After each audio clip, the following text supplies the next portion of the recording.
कश्मीर के जंगल में कालू कौवा अपनी पत्नी टुनटुनी और माँ सुंदरी कौवी के साथ रहता था। कालू कौवे के अभी कुछ ही दिन पहले टुनटुनी चिड़िया से शादी हुई थी। एक दिन सुंदरी किसी काम से बाजार जा रही थी, तभी उसकी सहेली रंगीली तोती उसे रास्ते में मिलती है। सुंदरी जैसे अपनी सहेली को देखती है, वो उसे आवाज लगाती है। रंगीली, अरे ओ रंगीली, कहाँ जा रही है सुबह सुबह? बाजार जा रही हूँ। अरे बाजार तो मैं भी जा रही हूँ, चलो दोनों साथ में चलते हैं, रास्ते में कुछ बातें भी हो जाएंगी। और बताओ रंगीली, मैंने सुना है तेरे बेटे ने शहर में शादी कर ली है। तब तक आप लोग कमेंट में बताएं 78 - 35 कितने होते हैं। हाँ बहन, मेरी बहू बहुत सुंदर है और तो उसके पिताजी ने दहेज में बहुत सारा सामान दिया है। मेरे बेटे के आने जाने के लिए एक 4 चक्के वाली गाड़ी भी दी है, साथ में एक मोटरसाइकिल भी दी है। अरे सुंदरी, तब से केवल मैं ही बोले जा रही हूँ। तूने भी तो अपने बेटे कालू की अभी भी शादी की है, उससे भी तो बहुत सारा सामान मिला होगा। आखिर तेरा बेटा एक बहुत बड़ी कंपनी में मैनेजर है, तुझे तो मुझसे ज्यादा दहेज मिला होगा। क्या बताऊँ रंगीली, मुझे तो दहेज के नाम पर बस एक जोड़ी कपड़े में मेरी बहू मिली है। मेरी किस्मत तेरी जैसी कहाँ, तेरे समधी जी बड़े दिल वाले हैं जो उन्होंने तुम्हें बहुत दहेज दिया है। अभी भी कुछ नहीं बिगड़ा है सुंदरी बहन, शादी में ना सही तू अब दहेज मांग ले। सुंदरी बाजार से घर आती है। क्या बात है माँ, तुम्हारा चेहरा क्यों उतरा हुआ है? बाजार जाते समय तो तुम बहुत खुश नजर आ रही थी। अरे बेटा, तेरे ससुर जी ने तुझे ठग लिया है। दहेज में उन्होंने तुझे कुछ नहीं दिया। रास्ते में मिट्टू की माँ मिली थी, बता रही थी कि मिट्टू की शादी में उसके ससुर ने उसे कार दी है और साथ में मोटरसाइकिल, कूलर, टीवी, फ्रिज भी दिया है। पर तेरे कंगाल ससुर ने तुझे बस अपनी बेटी पकड़ा दी। अपनी सहेली के सामने आज मेरी बहुत बेइज्जती हुई है। माँ तुम अपना जी मत जलाओ, मैं अभी टुनटुनी को बुलाकर कहता हूँ। टुनटुनी, अरे ओ टुनटुनी, जरा इधर तो आना। अभी आई जी। अपने पति के बुलाने पर टुनटुनी वहाँ आती है। क्या बात है जी, आपने मुझे बुलाया? अभी घर के बहुत सारे काम पड़े हैं, जल्दी बोलिए क्या काम है? बहू, ये लो सामान की लिस्ट, अपने पिताजी को फोन करके बोल दो इसमें लिखे हुए सारे सामान पहुंचा दे, वरना हम लोग तुम्हें तुम्हारे मायके पहुंचा देंगे। मेरे हीरे जैसे बेटे को मुफ्त में अपना दामाद बना लिया, किसी दूसरी जगह अपनी बेटे की शादी करती तो मेरा घर दहेज के सामान से भर जाता। माँ जी, आप ये क्या कह रही हैं? मेरे पिताजी बहुत गरीब है, वो आपकी मांग को पूरा नहीं कर सकते। अच्छा तो तू उन्हें बोल दे, आकर वो तुझे ले जाए। माँ जी, मेरे साथ ऐसा मत करिए। अभी सुंदरी अपनी बहू से सब बातें कर ही रही थी, तभी सुंदरी की बेटी रोती हुई वहाँ आती है। अरे माँ, लुट गई, बर्बाद हो गई। आपके दामाद जी ने मुझे अपने घर से बाहर भगा दिया है। उन्होंने गाड़ी लाने को बोला है और बिना गाड़ी लिए आने से मना किया है। देख लिया माँ जी, भगवान के घर में देर है अंधेर नहीं। अभी अभी आप मुझे मायके छोड़ने की बात कह रही थी, अब दीजिए अपने दामाद को गाड़ी या अपनी बेटी को घर पर बिठा कर रखिए। बहू, मुझे माफ कर दे, मैंने तुझे बहुत बुरा भला कहा। मेरी बेटी को इसी की सजा मिल रही है। चमेली बहन, आप चिंता मत करिए, मैं अभी जीजा जी से बात करती हूँ, वो आपके साथ ऐसा कैसे कर सकते हैं। टुनटुनी के समझाने पर चमेली का पति से घर ले जाने के लिए मान जाता है। चमेली अपनी भाभी को धन्यवाद देती है, फिर सभी खुशी खुशी रहने लगते हैं। केरला के जंगल में टुनटुनी चिड़िया अपने पति कालू कौवे और अपनी एक बेटी पिंकी के साथ रहती है। कालू को सिर्फ एक ही काम आता है और वो है टुनटुनी चिड़िया की कमाई के पैसों से शराब पीना और टांगे पसार कर सो जाना। टुनटुनी बेचारी दूसरों के घरों में झाड़ू पोछा करके किसी तरह घर का खर्च चलाती और अपनी बेटी को पढ़ाती लिखाती। एक बार की बात है, मानसून शुरू हो गया था। जंगल में लगातार बारिश हो रही थी, तभी टुनटुनी चिड़िया की बेटी स्कूल से भीगते हुए घर आई। अरे तुम तो पूरी तरह भीग गई। थोड़ी देर कहीं रुक जाती। माँ, मैंने बहुत देर इंतजार किया लेकिन बारिश रुकी ही नहीं। हमें लगा ज्यादा देर हो जाएगी तो आप परेशान हो जाएंगी। ये जंगल की बारिश भी ना हम गरीब पक्षियों के लिए मुसीबत ही लेकर आती है। माँ, तुमने पिछले साल कहा था कि मुझे छतरी ला दोगी। अगर वो ला दो तो मैं नहीं भीगूंगी। हाँ बेटा, मैं अगले महीने ला दूंगी। टुनटुनी चिड़िया ने अपनी बच्ची को कह तो दिया था, लेकिन कालू की शराब और घर के खर्चों से पैसे बचते ही कहाँ थे जो वो उसके लिए छतरी लाती। तभी कालू हाथ में शराब की बोतल लेकर भीगते हुए अपने घर आया। टुनटुनी, अरे ओ टुनटुनी, कहाँ मर गई है तू? मर जाती तो सही रहता, कम से कम तुमसे पीछा तो छूटता। ये तू क्या बकवास कर रही है?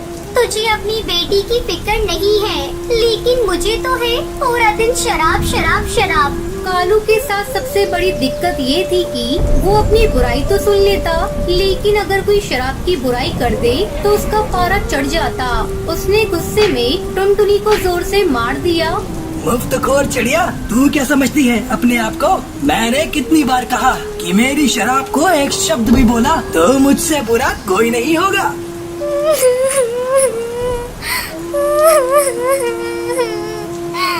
ये शराब हमारा घर तोड़ रही है, आपको नहीं दिखता? चुप चुप कर, नहीं तो मार मार के मुंह सुझा दूंगा। टुनटुनी चिड़िया की बेटी भी अपने पिता के इस व्यवहार से हमेशा सहमी रहती थी। अगले दिन, सुनिए जी, मानसून जोर पर है। हर दिन भयंकर बारिश हो रही है। तो मैं क्या करूं? बारिश में बारिश नहीं होगी तो क्या लू चलेगी? आपसे तो कुछ कहना ही बेकार है। तो फिर कहती ही क्यों हो? चल जा यहाँ से। और हाँ, जाते जाते कुछ रुपए देती जाना। रुपयों की बात सुनकर टुनटुनी चिड़िया को गुस्सा आ गया। रुपये? रुपये क्यों चाहिए? तेरे लिए ताजमहल बनवाना है, ताजमहल। देखो जी, मेरे पास आपकी शराब के लिए बिल्कुल भी पैसे नहीं हैं। कुछ पैसे पड़े भी हैं तो वो घर खर्च के लिए हैं। देख नहीं रहे, सारे डिब्बे खाली पड़े हैं। बारिश की हालत आप देख ही रही हो। अगर यूं ही होती रहेगी तो बाहर निकलना मुश्किल हो जाएगा। इसलिए मैं चाहती हूँ कि कुछ राशन खरीद कर रख लिया जाए ताकि आगे दिक्कत ना हो।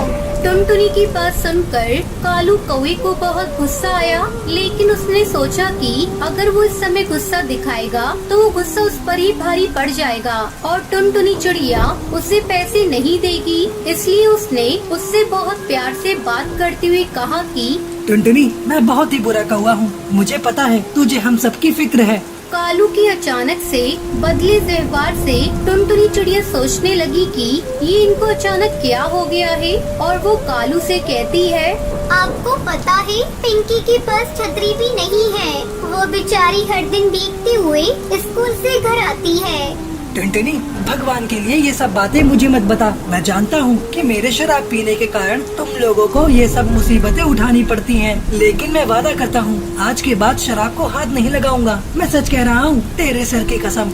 कालू ने वैसे तो ये वादा कई बार किया था, लेकिन निभाया नहीं। फिर भी टुनटुनी चिड़िया ने सोचा, चलो एक मौका से और दे देती हूँ। फिर वो काम पर जाने लगी। उसे काम पर जाते देख कालू ने कहा, सुनो, तुमने कहा कुछ पैसे हैं तुम्हारे पास, वो मुझे दे दो। मैं राशन का सामान और पिंकी के लिए छतरी लेता आऊंगा, ठीक है ना? टुनटुनी चिड़िया एक बार फिर से कालू की बातों में आ गई और राशन के सारे पैसे उसे दे दिए। फिर वो काम पर चली गई। बड़ी आई घर का राशन लाने वाली। अरे भूखे पेट तो रहा जा सकता है, लेकिन दारू के बिना बिल्कुल नहीं। उस दिन फिर से बहुत बारिश हो रही थी। घर में जो कुछ राशन था उसे टुनटुनी ने बना दिया था। अब वो कालू के आने का इंतजार कर रही थी। रात के 9:30 बजे कालू को वो लड़खड़ाते हुए घर पहुंचा। उसकी हालत देखकर ही टुनटुनी चिड़िया समझ गई कि ये आज फिर से पीकर आया है। उसने गुस्से में उससे पूछा, राशन कहाँ है? पिंकी की छतरी कहाँ है? लेकिन कालू उसको कोई जवाब नहीं देता और जाकर बिस्तर पर लेट गया। बाहर बारिश लगातार हो रही थी, लेकिन इस बार बारिश ने रुकने का नाम नहीं लिया। लगातार बारिश के कारण टुनटुनी चिड़िया के घोंसले से पानी टपकने लगा। ये देखकर उसकी बेटी पिंकी एक बर्तन ले आई और जमीन पर रख दिया, लेकिन इस बार बारिश किसी जिद्दी बच्ची की तरह हो गई थी। वो बरसती जा रही थी। मुझसे बहुत बड़ी गलती हो गई जो इन पर विश्वास कर लिया। एक बार फिर कालू ने विश्वास तोड़ दिया। मेरी बेटी भूख से बिलख रही है और ये है कि शराब के नशे में जानवर की तरह पड़े हुए हैं। लगातार बारिश के कारण टुनटुनी के घोंसले में पानी भरता जा रहा था। माँ, क्या हम लोग इस पानी में डूब जाएंगे? माँ, हम सब मर जाएंगे क्या? उसकी बातों को सुनकर टुनटुनी चिड़िया को रोना आ रहा था, लेकिन ये वक्त रोने का नहीं था, हिम्मत से काम और सबकी जान बचाने का था। कुछ नहीं होगा बेटा, कुछ नहीं होगा। बारिश कम होते ही सब ठीक हो जाएगा। लेकिन इस बीच कालू का नशा टूटा। होश में आने के बाद उसे समझ में आया कि वो लोग बहुत मुसीबत में हैं। ये इतना पानी कहाँ से आ गया? टुनटुनी चिड़िया ने अपनी बेटी को झट से अपने ऊपर उठा लिया और अपने पति से कहा, हमें यहाँ से बाहर निकलना होगा। किसी से मदद मांगनी होगी, नहीं तो हम यहीं खत्म हो जाएंगे। पहली बार मौत का खौफ कालू के चेहरे पर दिखा और शायद पश्चाताप भी उसकी आंखों में दिख रहा था। उसने अपनी बेटी को अपने कंधे पर उठा लिया और टुनटुनी से कहा, तू इसकी फिक्र मत कर टुनटुनी, मैं मर भी जाऊंगा लेकिन अपनी बेटी को कुछ नहीं होने दूंगा। टुनटुनी और कालू किसी तरह अपने घोंसले से बाहर निकलते हैं। थोड़ी देर बाद बचाव दल के पक्षी वहां आ जाते हैं। सभी जंगल के पक्षियों को एक सुरक्षित जगह पर पहुंचा देते हैं। इस बार की बारिश कालू के लिए एक बहुत बड़ा सबक लेकर आई थी। कालू कौवे ने शराब छोड़ दी और एक पाव भाजी का ठेला खोल लिया। फिर सभी खुशी खुशी रहने लगते हैं। रामपुर के जंगल में टुनटुनी चिड़िया एक कपड़े की दुकान के सामने अपनी मोमोज का ठेला लगाती थी। वो बड़े प्यार से मोमोज बनाकर जंगल के पक्षियों को बेचा करती थी। मोमोज ले लो मोमोज, गर्मा गर्म मोमोज, लाल चटनी के साथ गर्मा गर्म मोमोज ले लो। तभी वहाँ हरी तोती आती है। टुनटुनी दीदी, एक प्लेट मोमोज की मुझे बना कर देना। तुम्हारे मोमोज इतने अच्छे लगते हैं कि मैं किसी और के पास नहीं खाती। हाँ हाँ दीदी, मैं अभी दे रही हूँ आपको। दीदी, मुझे भी एक प्लेट मोमोज देना। हाँ हाँ भैया, तुम्हें भी दे रही हूँ, बस थोड़ी देर रुको। तभी उस कपड़े की दुकान का नौकर आकर टुनटुनी चिड़िया से कहता है, अरे ओ टुनटुनी चिड़िया, जरा जल्दी से मुझे भी चटनी लगाकर एक प्लेट मोमोज बना कर दो। साहब, मैं अभी कर देती हूँ, लेकिन आपने तो पुराने पैसे मेरे चुकाए ही नहीं। अरे दे दूंगा। कौन सा मैं यहाँ से भागा जा रहा हूँ? इस महीने की पगार मिलने दो, मैं तुम्हारे सारे उधार चुका दूंगा। भैया, आप बार बार यही बातें कहते हैं, मैं आपको कितना उधार खिलाऊंगी? मुझे भी तो सामान लेकर आना होता है।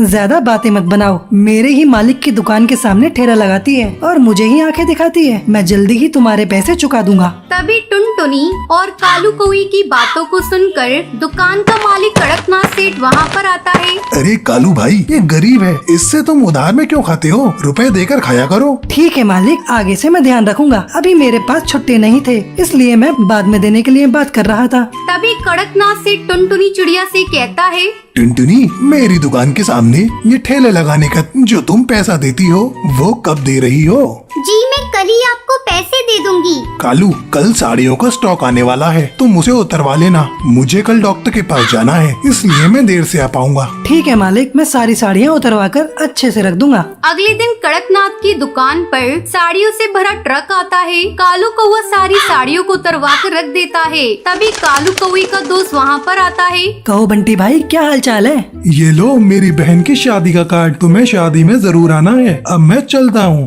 अरे रुक यार, मैं अभी तुझे गर्मा गर्म मोमोज खिलाता हूँ। अरे ओ टुनटुनी चिड़िया, 2 प्लेट मोमोज गर्मा गर्म बना कर लाना और उसके साथ जो लाल चटनी है वो भी लेकर आना।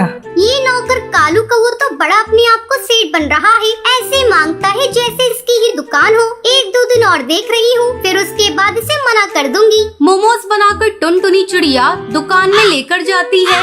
ये ले दोस्त, मोमोज खा। इस मोमोज को खाकर तुझे मजा आ जाएगा।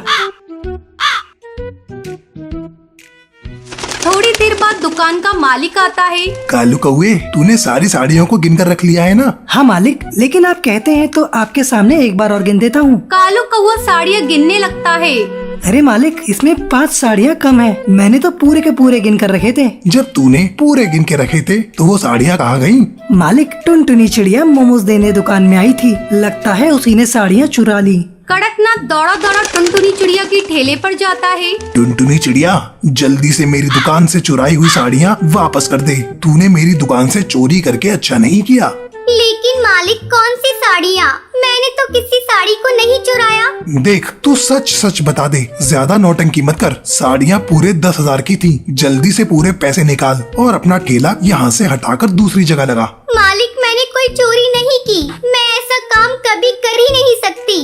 रोने धोने की एक्टिंग मत कर, जल्दी से पैसे निकाल और यहाँ से जा। मालिक, अभी तो मेरे पास 2,000 रुपए हैं। इसे रख लीजिए, बाकी के पैसे मैं कमा कर दे दूंगी। टुनटुनी चिड़िया 2,000 रुपए दे देती है और अपना ठेला दूसरी जगह लगाने लगती है। इसी तरह कुछ दिन बीत जाते हैं। एक दिन जब कड़कनाथ सेठ अपनी दुकान पर आ रहा था, उस समय कालू कौआ फोन पर अपने दोस्त से बात कर रहा था। अरे यार, आज तू मेरी दुकान पर आ जाना। मैं अकेले ही हूँ दुकान पर। मैं तुझे कुछ और साड़ियाँ दे दूंगा। तू उसे पहले की तरह बेचकर मुझे पैसे दे देना। कड़कनाथ सेठ ये सब बातें सुन लेता है और कालू कौवे से गुस्से में कहता है, अरे मैंने तेरे ऊपर विश्वास किया और तूने मेरे साथ विश्वासघात किया। तेरे कहने पर मैंने उस मोमोज वाली पर शक किया था। मेरे दुकान से तू अभी के अभी निकल जा। मुझे तुझ जैसे कुत्ते की कोई जरूरत नहीं। कड़कनाथ सेठ कालू कौवे को अपनी दुकान से धक्के मारकर निकाल देता है और टुनटुनी चिड़िया के पास जाता है। मुझे माफ कर देना टुनटुनी चिड़िया, मैंने उस कालू चोर पर विश्वास किया। कल से तुम मेरी दुकान के सामने अपना मोमोज का ठेला लगा सकती हो और मैं तुमसे उसका किराया भी नहीं लूंगा। कड़कनाथ सेठ की बातों को सुनकर टुनटुनी चिड़िया उसे माफ कर देती है और खुशी खुशी अपनी मोमोज का ठेला लगा लेती है।